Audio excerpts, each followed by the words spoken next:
খবর পড়ছি news studio YouTube চ্যানেলের পক্ষ থেকে। প্রথমে জানাবো হেডলাইন্স, তবে তার আগে এখনও পর্যন্ত যারা আমাদের চ্যানেলটিকে সাবস্ক্রাইব করেননি তারা অবশ্যই চ্যানেলটিকে সাবস্ক্রাইব করুন এবং পাশে থাকা বেল আইকনটি প্রেস করুন, সবার আগে ভিডিওটি আপনি দেখতে পারেন। এবং আপনি কোথা থেকে দেখছেন সেটা অবশ্যই কমেন্টের মাধ্যমে আমাদের জানাবেন। জানাবো এখনকার বিশেষ সংবাদ। আরজিকর কাণ্ডে এক চাঞ্চল্যকর ঘটনা। আরজিকরে মাঝরাতে ভাঙচুর দুষ্কৃতীদের। অনেকে বলছে সেখান থেকে অনেক তথ্য প্রমাণ লোপাট করেছে দুষ্কৃতীরা। তাহলে এখন পুলিশের পদক্ষেপ কোন পথে? আরজিকর কাণ্ডে পথে মুখ্যমন্ত্রী মমতা হাঁটবেন মৌলালী থেকে ধর্মতলা। চিকিৎসকের ধর্ষণ ও খুনের তদন্ত কোন দিকে? সিবিআই কি বললেন? বিজেপির ডাকে ধর্ণা, পথ অবরোধ, বিকেলে মিছিল। এআই দিয়ে ভুয়া ভিডিও ছড়াচ্ছে পুলিশকে মেরেছে। ভোর 4টে পর্যন্ত জেগেছিলাম, হামলা নিয়ে মুখ খুললেন মমতা। আরজিকরের দায়িত্বপ্রাপ্ত লোকজনের ভূমিকা নিয়ে প্রশ্ন তোলার ন্যায্য। ভিডিও পোস্ট করলেন মহুয়া মৈত্র। কোনো পরিষেবা বন্ধ নেই, বড়রা চালাচ্ছেন, আন্দোলন থামবে না, মমতার বার্তার পর হুঁশিয়ারি চিকিৎসকদের। আজ শুক্রবার 2 ঘন্টার দোকান বা অন্যান্য কাজ বন্ধ রাখার আর্জি বিজেপির তরফে। লাগাতার ধর্নায় বসছেন সুকান্ত শুভেন্দুরা। রাজভবনের সদলে গেলেন মমতা বন্দ্যোপাধ্যায়, জল স্পর্শ করলেন না, বললেন রাজ্যপাল আগের নিজের দিকটা দেখুন। এতক্ষণ শুনলেন সংবাদ শিরোনাম, এবার জানাবো বিস্তারিত খবর। আরজিকর মেডিকেল কলেজে মহিলা চিকিৎসকের ধর্ষণ ও খুনের ঘটনার প্রতিবাদে কর্মসূচি ঘোষণা করছেন মমতা বন্দ্যোপাধ্যায়। আজ মৌলালী থেকে ধর্মতলার দৈনা ক্রসিং পর্যন্ত মিছিলে হাঁটবেন তিনি। সেই উপলক্ষে আজ বিকেল 3টে নাগাদ মৌলালীতে জমায়েত ডাক দিয়েছেন। মিছিল শুরু হবে বিকেল 4টে থেকে। আরজিকর মেডিকেল কলেজের ঘটনার প্রতিবাদে গত শুক্রবার থেকে বিভিন্ন রাজ্যের সরকারি হাসপাতালে আন্দোলন চলছে। কর্মবিরতির ডাক দিয়েছে জুনিয়র চিকিৎসকেরা। বন্ধ রয়েছে বহির্বিভাগের পরিষেবা।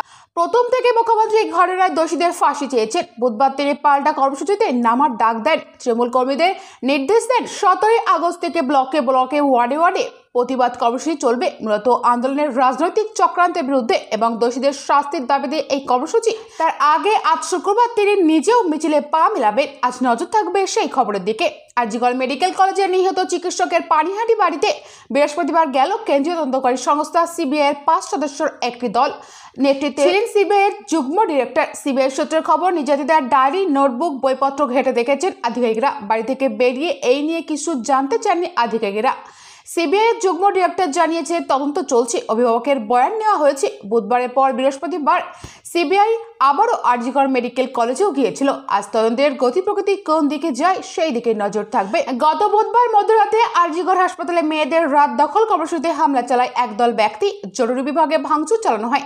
এই ঘটনায় কলকাতা পুলিশ বৃহস্পতিবার শর্ত উপনীত হয়ে 3টি মামলা রুজু করেছে। গ্রেপ্তার করা হয়েছে 9 জনকে। হামলাকারীদের ছবি প্রকাশ করে তাদের সম্বন্ধে তথ্যও চেয়েছেন তদন্তকারীরা।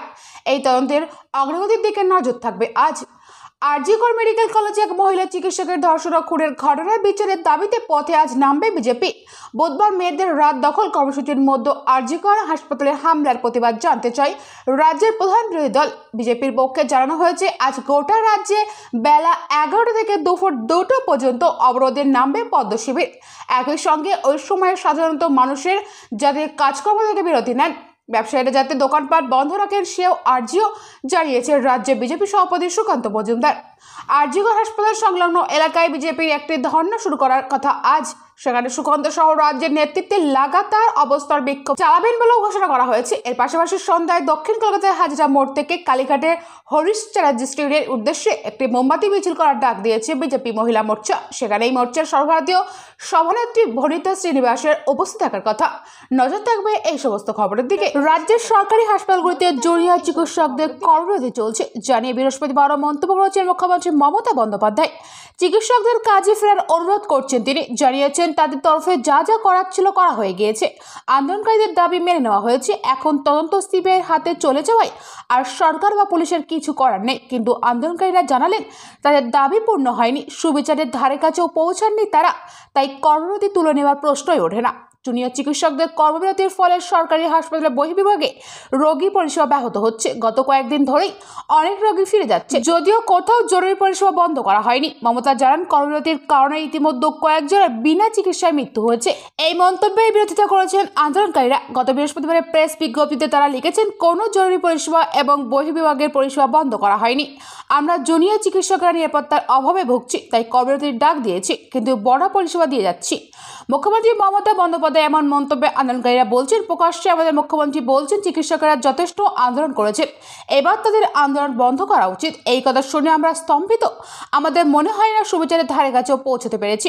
গত বুধবার রাতে আরজিকরে হামলার ঘটনাকে পূর্ব পরিকল্পিত এবং রাজনৈতিক উদ্দেশ্যপ্রণীত বলে উল্লেখ করছেন আন্দোলনকারীরা। আন্দোলনকে দমিয়ে দেওয়ার জন্য এই হামলা বলে তারা মনে করছেন।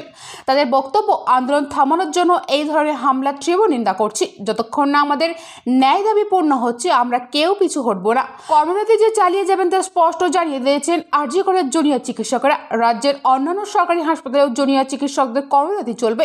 গত বুধবার মুখ্যমন্ত্রী আন্দোলনকারীদের কাজে ফেরার জন্য অনুরোধ করেছিলেন। বলেছিলেন, পায়ে ধরে বলছি, এবার আপনারা কাজে ফিরুন, পরিষেবা দিতে আপনারা অঙ্গীকারবদ্ধ। চিকিৎসা না পেয়ে রোগী মারা যাচ্ছে, তারপরেও পরিস্থিতি বদলায়নি। গতকাল বৃহস্পতিবার রাতে আবারও জুনিয়র চিকিৎসকদের কাজে ফেরার ডাক দেন মমতা। তবে সিনিয়র চিকিৎসকরা যারা পরিষেবা দিচ্ছেন তার অনেকে রোগী বাড়ি নিয়ে যেতে চাইছেন, কারণ এখানে চিকিৎসা পরিষেবা পাওয়া যাচ্ছে না। তাতে তো আমরা বাধা দিতে পারি না, সেই ব্যক্তিগত সিদ্ধান্ত। আমরা শুধু জুনিয়র চিকিৎসকদের কাছে কাজে ফেরার অনুরোধ করছি। তাহলে কি মুখ্যমন্ত্রী মমতা বন্দ্যোপাধ্যায়ের এই অনুরোধে সমস্ত রকম আন্দোলন বন্ধ করবে কি জুনিয়র চিকিৎসকরা? নজর থাকবে সেই সংক্রান্ত খবরের দিকে। এই ছিল বিস্তারিত সংবাদ। পরবর্তী বিশেষ খবর পেতে আমাদের চ্যানেলটিকে সাবস্ক্রাইব করুন এবং পাশে থাকা বেল আইকনটি প্রেস করুন, যাতে সবার আগে ভিডিওটি আপনি দেখতে পারেন। এবং ভিডিওটি ভালো লাগলে অবশ্যই লাইক, কমেন্ট, শেয়ার করবেন। আর আপনি যদি ফেসবুক থেকে দেখে থাকেন তাহলে অবশ্যই পেজটিকে ফলো করবেন। Thank you friends, thank you for watching.